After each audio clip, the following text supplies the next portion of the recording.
Na unajua hata katika vile Mungu aliweka mwanadamu, ukiwa kiongozi na damu inamwakika wakati wako, hiyo damu yote inaenda kulaani wewe. Sasa mimi najaribu kwangu kuona kwamba kila mtu iko pamoja. Lakini ukienda Kapenguria sasa, ni cosmopolitan area, Wakikuyu nani, lakini uweze kujua nani huyu.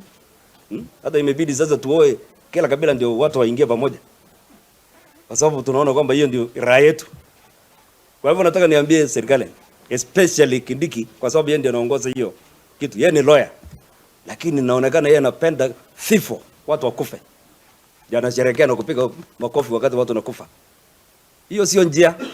Na naambia hata Mheshimiwa Rais, tulikubaliana na tukafurahi kwamba okay, wanajeshi wakienda pale watalete uhusiano mzuri kama vile ya Kibaki ilifanya. Hata mwenyewe alikuja maombi pale Kapenguria makutano. Na kaidi akaambia watu kwamba hii serikali yangu italeta ninyi pamoja, watu wakapiga makofi. Kama vile nimesema yote ni kabila moja.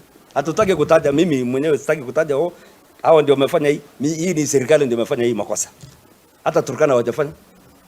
Hata Sagire kati ya hii, kwa sababu watoto wote wanasoma mahali pamoja. Kati ya hii wenye umeumia, hata wale wengine wameumia namna hiyo. Kwa hivyo nataka niulize tu wale security wako pale,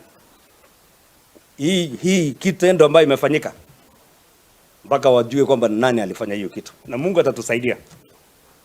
Ili nimalize kwamba ndio niseme kwamba sangine serikali ndio inachochea hii communities.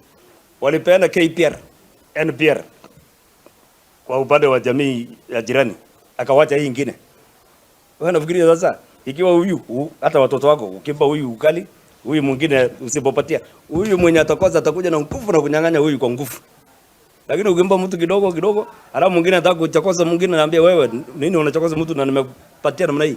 Kama vile nasema Kibaki alikuja akaweka watu pamoja. Sasa hata kama mtu kutoka West Pokot area yangu aingie Trans Nzoia, ni mchokozi huyo.